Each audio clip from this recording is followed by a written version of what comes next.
Good morning. Is this a little bit too loud? Keith?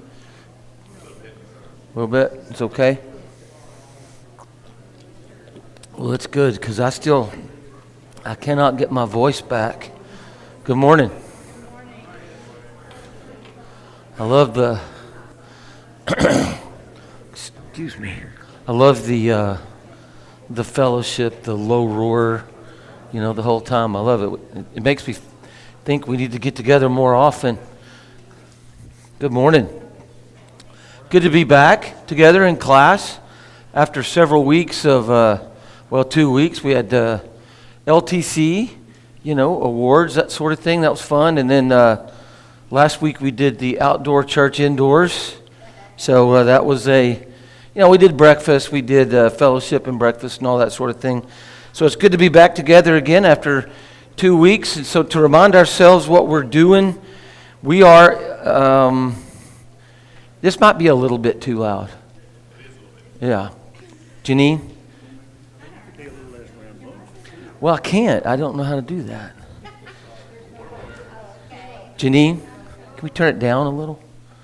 It might be a little, because like you said, like Brother Mark said, sometimes I get a little coming in hot. He says, yep. We are embarking on a study.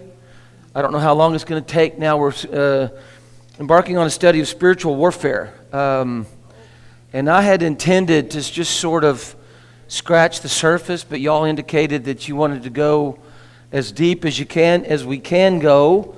And so we're going to do that. We're going to do that starting today. As we begin this in earnest over the next ever how many weeks this is going to take, I want you all to remember that the war, the spiritual war, has already been won. I mean, it was won truly. It was already won. When I had said that I wasn't going to do much quoting C.S. Lewis. But I just don't think I can do this study without kind of at least invoking the man and some of the work that he did in this arena. Not much, but some. That this. Has everybody read the Chronicles of Narnia? Especially The Lion, the Witch, and the Wardrobe. I saw the movie. Read the book, man. It's a great book. The Lion, the Witch, and the Wardrobe, the lion, name is Aslan, right? He's represents God and represents Jesus, that sort of thing. And the winter witch, the white witch, represents Satan, the devil, evil, all of that sort of thing. And when Aslan is captured, right? He's captured and he's betrayed. Is what he was. He was betrayed and handed over. And then when they were going to crucify him, or slaughter him on this stone, right? And on that stone was written the words of what they referred to as the deep magic, right? And that deep magic was the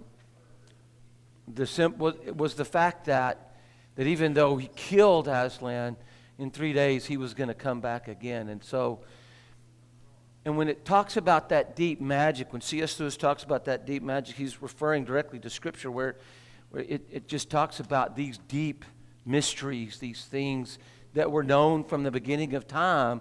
And God knew that this battle was going to be waged, this war was going to be waged from the beginning of time. And so the plan was in place for it to happen. So when truly, this battle was won, this war, this spiritual war was won from the beginning, right? It doesn't mean that we are not going to be in a spiritual battle for the rest of our Christian lives. Even people that don't believe in God and Jesus Christ and all of those things, they're in a spiritual battle. They just don't know they're in it, right? That's the beauty of us, right? We know, and if we don't know, we're going to know at the end of this that we are in a spiritual battle daily, and that the antagonists, the combatants, are real, and we're going to look at some of that today. Okay. You weren't watching the movie? I'm sorry, Sharon. Yeah, I'm teasing. I apologize. That was easy. I apologize. Go ahead. And it had a word that I really hate in it. And I own that book, so I got my pen and I blacked it out. Okay. And so now. Did you substitute a different word that would mean the same? No, because there doesn't need to be one. Oh, in that it's just an expletive? Yes. Yeah. The blank dresser Mm-hmm. Oh, okay. is used as an adjective. Yes. And then it came up again and I blacked it out. Okay. But I've never done that one. Why? I mean, I wouldn't do it with a lot, because it offended. You wouldn't do it with a library book? No. Yeah. It offended Yeah. me. Yeah. It offended me, and normally I just breeze past it. So an interesting question. Yeah. Normally you just breeze past it. Or maybe substitute a different word, a different adjective. Well, no, I don't. I just, because it's not necessary. Or what are you saying? What are you asking? Are you asking? I don't know. I think I'm describing myself that I'm changing. Yeah. I think that's Yeah. what I'm saying. Yeah, I would agree. I would agree with that. Or you could be, and while I agree with you, You know, yeah, it's out there. it is, and it's constant. And we're going to get into that, right? We're going to get into that sort of thing. And So maybe I'm off subject. Maybe I don't know what we're talking about.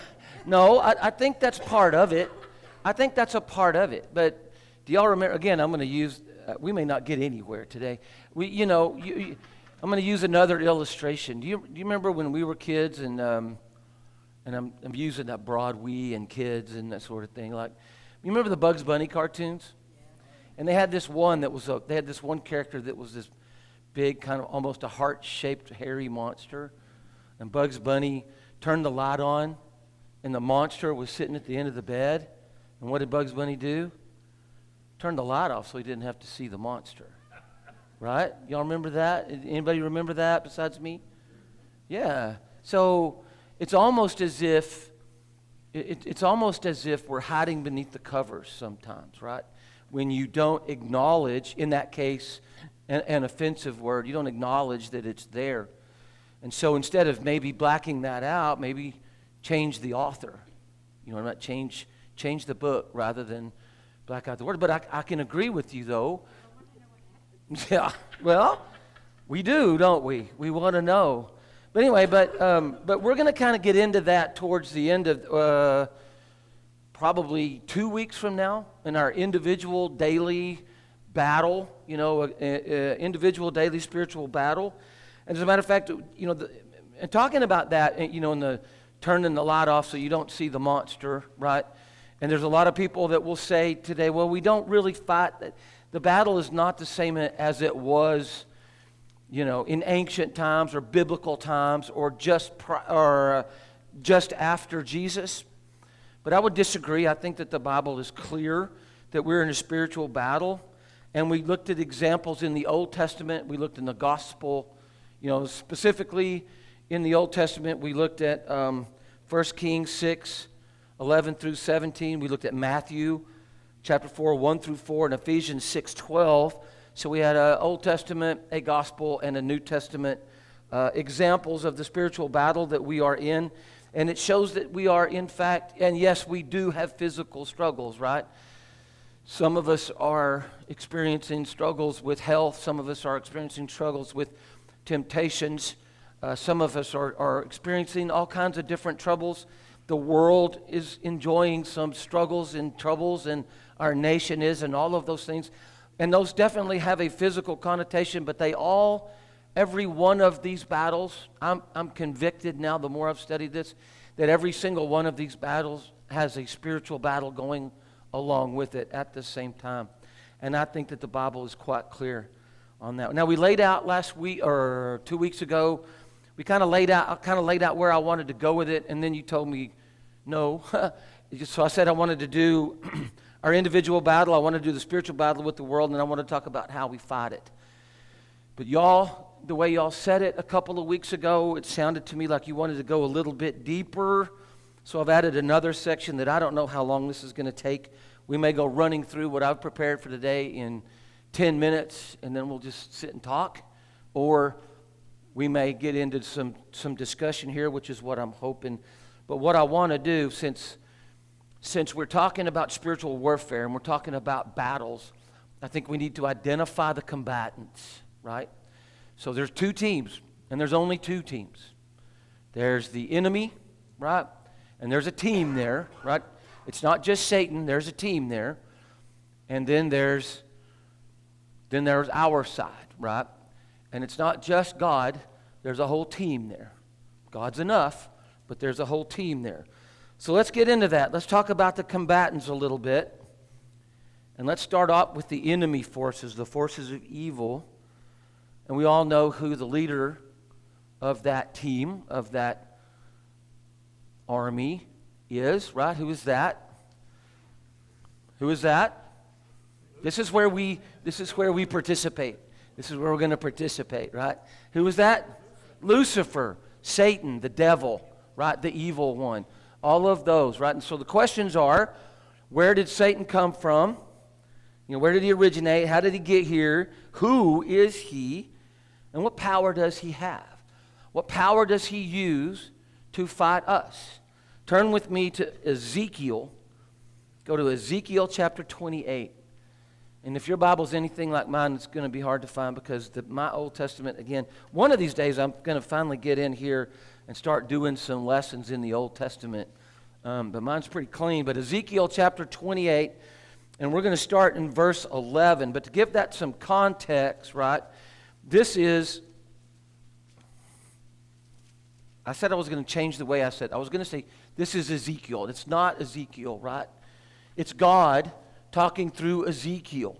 God's words, God's lament against the king of Tyre, right, who ended up becoming a great despot and all of those things. But, you know, at the beginning, at this time, the king of Tyre was when, you know, some of the Israelites were allowed to go back home and all of those kinds of things. And then the king of Tyre got pretty full of himself, got pretty puffed up, got pretty conceited. But buried within this lamentation for the king of Tyre, starting in verse 11, chapter 28, verse 11, we can see that God has kind of hidden in here some references to Satan and his origins. Okay, so let's read chapter 11. And I use the New King James Version. I like that version. I think others are just as good. So they may sound a little bit different as you're reading along with me. Everybody there? 28. Yes, sir. Chapter 28, verse 11. Starting in, excuse me, just a minute. Sorry. Moreover, the word of the Lord came to me, saying, Son of man, take up a lamentation for the king of Tyre, and say to him, Thus says the Lord God. And this is where it becomes a dual meaning right here. It becomes a dual meaning. I've forgotten exactly what this literary method is called, but I couldn't find it again. You are the seal of perfection, full of wisdom and perfect in beauty. You were in Eden, the garden of God. Every precious stone was your covering. The sardius, the topaz, the diamond, the beryl, the onyx, the jasper, sapphire, turquoise, emerald, and gold. The workmanship of your timbrels and pipes was prepared for you on the day you were created. You were the anointed cherub who covers. I established you. You were on the holy mountain of God. You walked back and forth in the midst of fiery stones. You were perfect in your ways from the day you were created, till iniquity was found in you. By the abundance of your trading, you became filled with violence within, and you sinned. Therefore, I cast you as a profane thing out of the mountain of God, and I destroyed you, O covering cherub. from the midst of the fiery stone. Your heart was lifted up because of your beauty. You corrupted your wisdom for the sake of your splendor. I cast you to the ground. I laid you before kings that they might gaze at you. And if you continue on, he talks about defiling secretaries and turned you into something that was an abomination. So yeah, he's talking about the king of Tyre there, right? He is. He's also talking about Satan. I think it's pretty clear because the king of Tyre was not created. He was the result of procreation, right? He was not a cherub. He was never an angel. He was never in the Garden of Eden. And some of that is symbolic language indeed. But I think this is pretty clear that this is talking about Satan. Does anybody want to disagree with me on that? All right. That's a good start. Although we're going to go pretty quick. Okay. So then who was he? Right?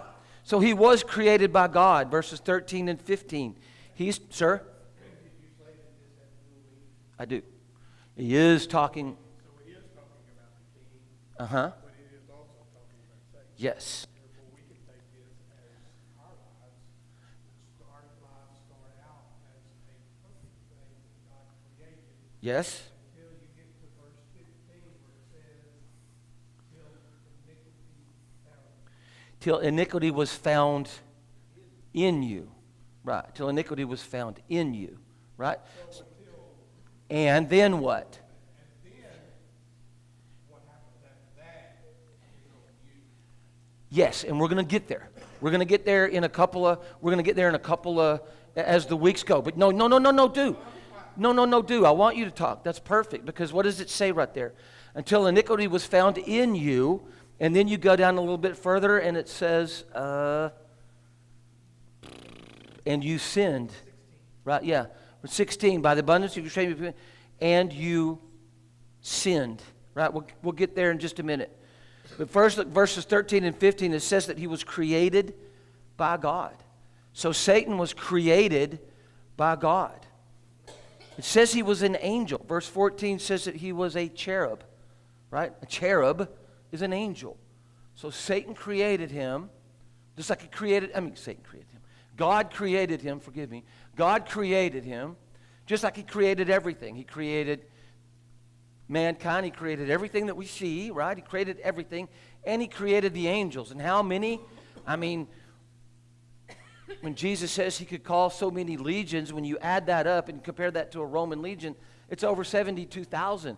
But he said, I could get that many legions and more. So we have no idea how many angels were created. And how many of those, well, I'm getting ahead of myself. But so, and like Mark says, I'm starting to get on a roll. But he was a cherub, right? He was in Eden. Verse 13, he says he was in Eden. He was at the garden. He was in the Garden of Eden. He put him there because he was their protector in the Garden of Eden. Look at verse 14. He said, you were the anointed cherub who covers. Does anybody else's Bible say something different than covers? As a guardian cherub. Anybody else? Anybody else? Guardian or covers? So that word, that Hebrew word there is sakak. Sakak. That Hebrew word sakak means to fence in, right? It means to fence in or to protect. So it's sakak, and I looked at I looked at in the concordance, so it covers whatever word they use as a guardian or covers or as a protector. It's all the same thing, but it really means to fence in or to protect. That's what that word means there. Okay? So he was put there by God to protect the Garden of Eden, as the protector of the Garden of Eden, right? And it says that he was perfect. Right? It says that he was perfect. I can't remember exactly which. 15 says he was perfect. And he was beautiful. Right? Because of his beauty, right? Full of wisdom. He was wise. He was perfect. He was beautiful. Right? He was all of those things. But then he became conceited because in verse 17, we see that he became conceited because of his beauty. And then mine says in verse 16, by the abundance of your trading, you became filled with violence within. Filled with violence within. What is that? Violence that's within, Clay. What is that? It's what? What? Maybe. Well, how about rage? Just absolute rage. Why was he in absolute rage? Well, because he became conceited, right? Because of his beauty, because of his wisdom, because of his perceived perfection, right? He became, why would he become filled with rage, Jason? Your hand up or are you stretching? We're on verse 16, right? Yes, sir. And I'm trying to be careful. Yes, do. We're talking about the king of Tyre, and we're talking about Satan. Satan. Mm-hmm. But I think that for sure we're talking about the king of Tyre. True. But we're also talking about Satan. We probably think we're also talking about Satan. We're pretty sure we're talking about Satan. Yeah. But I'm worried about by the abundance of your trade. I know it. I got a little stuck there for several days. So that leads me to believe, hey, we're talking about... Maybe we've backed off. We're talking king of Tyre now. Maybe. Right? I agree. For sure we're talking king of Tyre. Absolutely. We're probably talking about Satan. So why would he be in a rage? Well, maybe. But maybe it's because he was starting to view himself on equal footing with God, right? And so he became a little bit enraged because he's not. Okay? That's my thought on that. Anybody else? What do you think, Jason? Well, that sin, I mean, I think that, I don't, and I know some of this is coming back to me, but I know like some of these, like that piece, that part about you were in the garden, like, we're basing a lot of this off of that, so And the fact that he was a cherub, right? there's some language there that doesn't seem to fit the king of Tyre, but I know that some of these phrases in this passage, I'm pretty sure, like this is the only place in the Bible you're going to find some of this language. Yep. So we don't have a lot to... You can compare, you can sort of compare, you can compare some of that with Jude, right? And you can compare some of that in Revelation as well. But I mean, it is poetic language. I will grant that, right? And so, and it is definitely I thought it was Tyre, not Tyree, but it is absolutely a lament over the king of Tyre or Tyre, right? But I believe. So I'll just throw the black helicopter out there. Say it again. The black helicopter question. Okay. If you're made perfect in whatever form Satan was, right? Mm-hmm. He was also given free will. Just like Absolutely. And so I think you have to put that into context, no matter what what this is talking about. Whether it's a person or symbolic. Mm-hmm. I guess the guy's name was Haram, right? Mhm. King of Tyre. Yep. But if we're doing that, the bottom line is, where did evil come from? Right. It was a choice. Yes. Made by Satan. Right. What were his parameters for that choice, I guess, is my question. He also was an angel, though, so he may have had knowledge or something that we as kids don't have. He absolutely did. Absolutely. He still made the choice. What's that tell you? Yeah. Like there's parameters, like right and wrong, correct? Mm-hmm. Well, you start getting. Hang on, just hold that thought. Jason, what did you want to say? No, well, I mean, for sure that little piece in there in verse 16, you get to the middle of verse 16, and you sin, and when the sin enters the picture, that's the tipping point. Whether we're talking about either, hey, that sin comes in, and then immediately after that, therefore I cast you as profane from the mountain of God. Exactly right. So. As soon as that sin enters, obviously now you're not, separated from righteousness and all that. Now something's got to change. Absolutely. So God created good and evil. He created choice, right? So. The ability for evil. Mm-hmm. I think so. The ability to evil, because if you don't have, so I mean, now you're talking almost a philosophical discussion, right? So if you're going to the notion that there's a right and a wrong, well, where does the right come from? Right? Where does that notion of free will choice, if there's a moral choice, then that has to come from somewhere. And if there is a moral, a correct, what we would consider to be a right choice and a moral choice, then there has to be the opposite of that, right? So, and that's where you get into that whole basis of free will and the ability to choose. And everything that God created, every living being that God created, has the ability to choose right and wrong.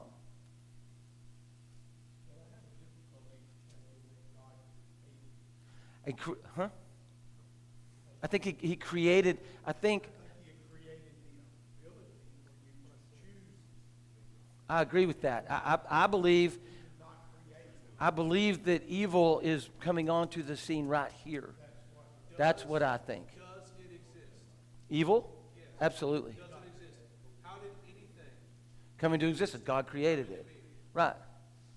We don't like the idea that God created it. Yeah, but that's he did. exactly right. I got a little Therefore, wish. that it could be. Yes. Therefore, meaning he did it for a reason. For a He did reason. that reason. Yeah. He did that for that reason, so that when you read Genesis and it says, giving you an opportunity, bruise the head of the serpent, strike the heel, giving you the opportunity to choose to do right and wrong. Yep. Because without that, God could have made bajillions of cherubs to worship him as a drone. Sure. That's not what he wanted. An automaton. He wanted you to Right. choose him. Right. So he had to create the evil. He had to.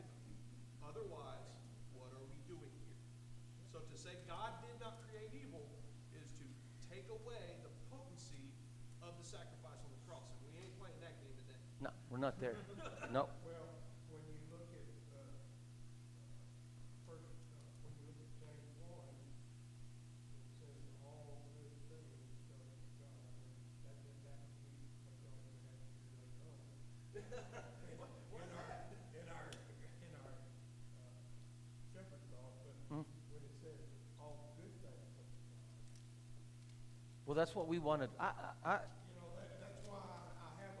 That doesn't mean get all bad things don't. And when, Right. you know, when It doesn't mean that he doesn't. we get into this, when did this battle happen? Did this battle happen Well, let's. before man was created? Well, what's it? Let's talk about that. This is all about pride. Say it again. This is all about pride. It's an awful lot about pride, right? If you stay, Nail on the head. yeah, it absolutely is talking about pride, conceit, and that's what caused him eventually to sin. What was the sin? What was the sin that he committed? If we're taking this literally, and I am, if we're taking this literally, he became filled with violence within, and you sinned. What sin? In, huh? Pride. What about Genesis chapter 3? What if we go there with this? What if you go there? What if we're taking this literally? What if we go to Genesis chapter 3? Verse 15.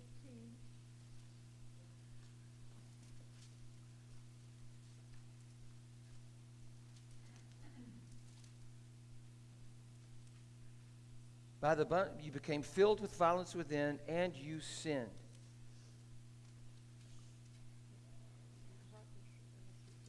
You think that was the sin that he committed? Ma'am, say it. Verse 17, it says your heart was lifted up because of your beauty. You corrupted your wisdom. Yes, Sake of your splendor. right. All of those things. And then it's It says pride cometh before a fall. right.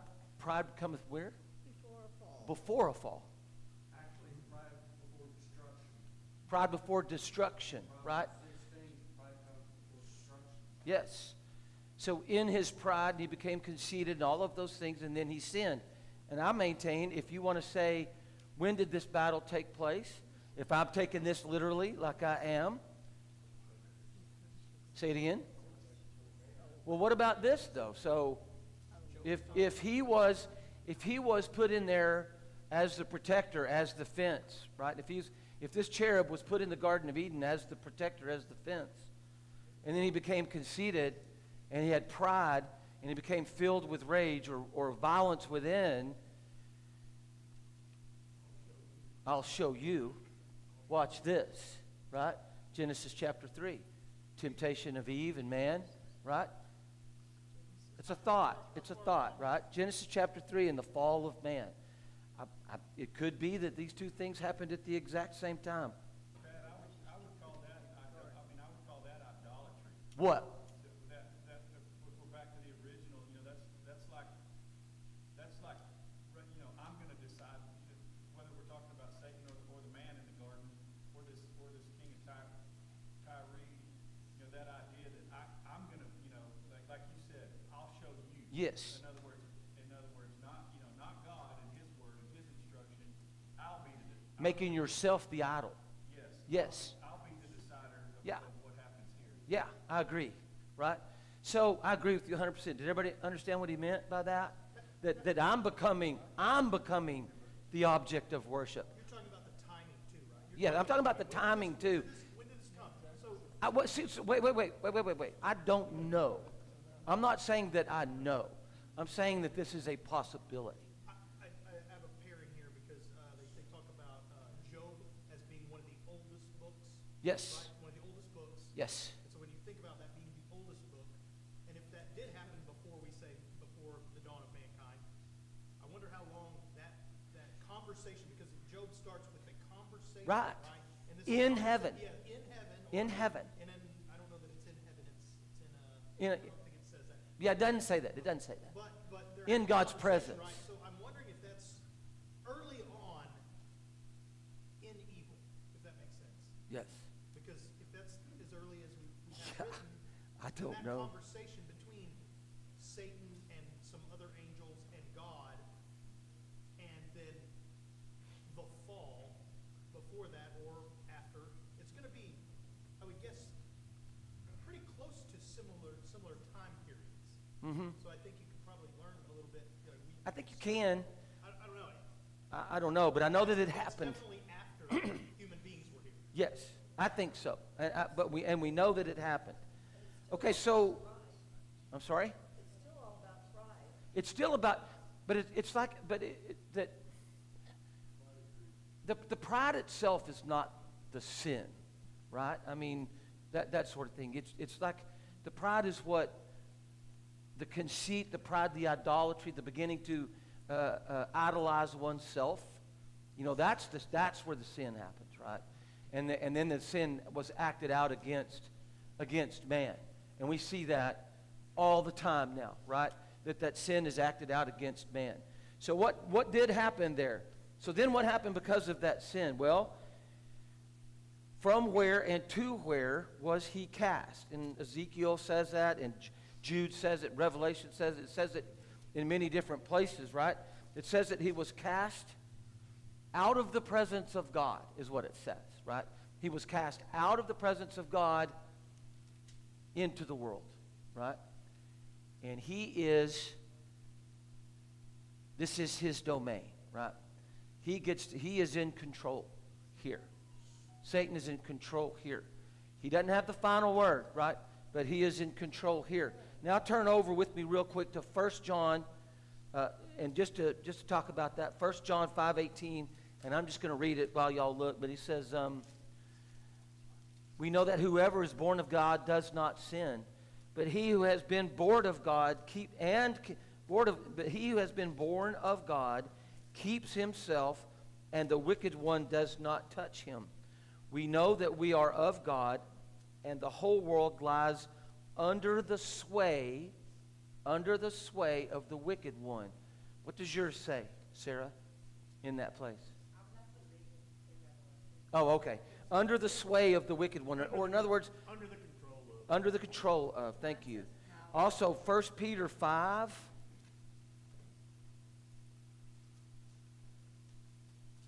And we're going to do a lot of Peter in this too as we go through this. But did I mark that or no?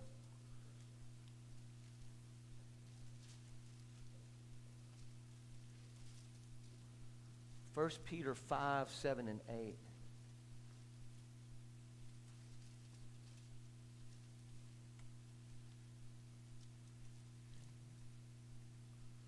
mark that one. I'll get there. And this is in context. You know, he's talking about shepherds. And well, if you start up in verse 6, he says, "Therefore, humble yourselves under the mighty hand of God, that he may exalt you in due time, casting all your care upon him, for he cares for you. Be sober, be vigilant, because your adversary, the devil, walks about like a roaring lion, seeking whom he may devour." Resist him. And we're going to get back into that later. But it absolutely talks about the fact that the devil is on the earth, and he is here to get you. And he's here to get me. He's here to get us. So what power? How does he do this, right? So this will be an awful lot of I've got several different scriptures here, but I will say this, and as we try to wrap this, well, that clock's a little fast. I'm going to go by my watch.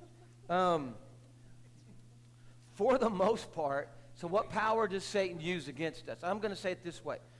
For the most part, Satan manipulates, he coerces, he lies, he influences, and he try to get people to do things. For the most part, Satan cannot force you to do anything, right? So look, Genesis 3, 1 through 4, what did he say? What did Satan say to Eve? He said, did God really say that you would die if you took, did he really say you would die? I mean, he's twisting his words, right? He's trying to twist the words of God in her mind. And then later on, what he says is, you will not surely die. He's just afraid you're going to become like one of him. What was he just before in Ezekiel trying to do? Become like God, right? That's what his conceit was doing. So now go to 1 Chronicles 21. This is an important one. 1 Chronicles chapter 21 and verse 1.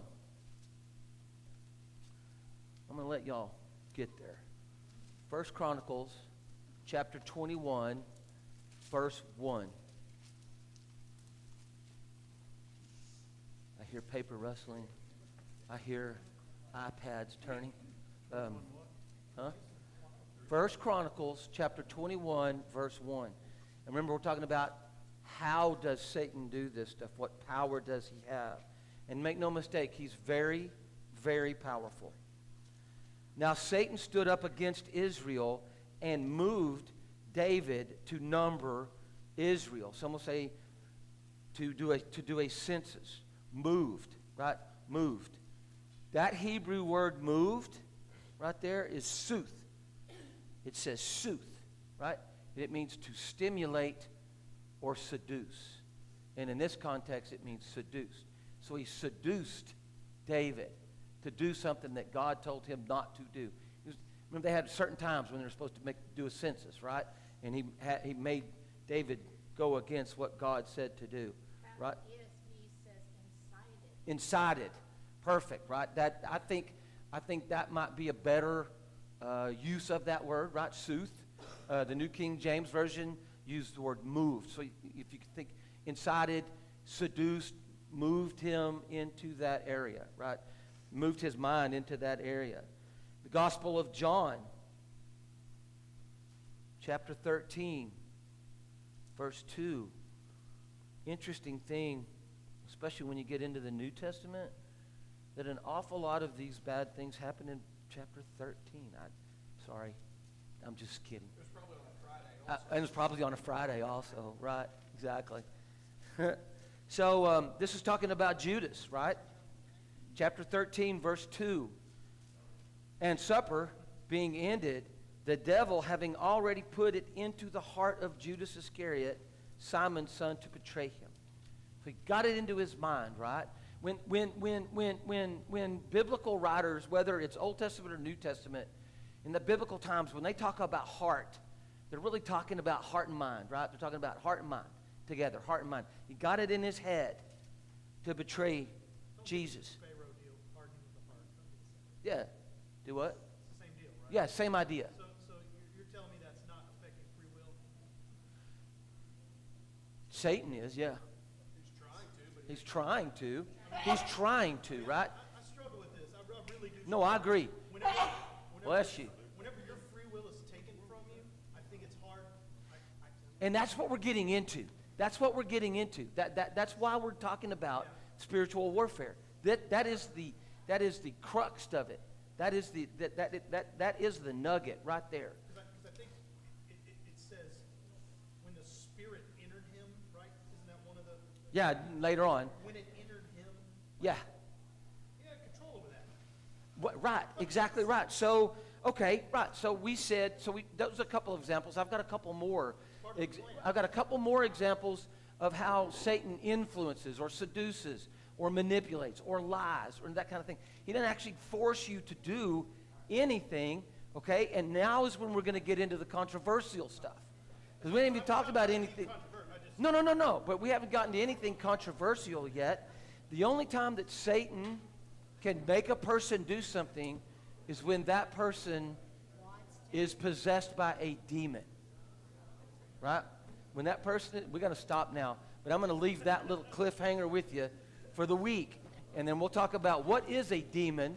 Right? We'll talk about Satan's angels along with it. We'll talk about what is a demon and all of those things. That was fun. That was fun.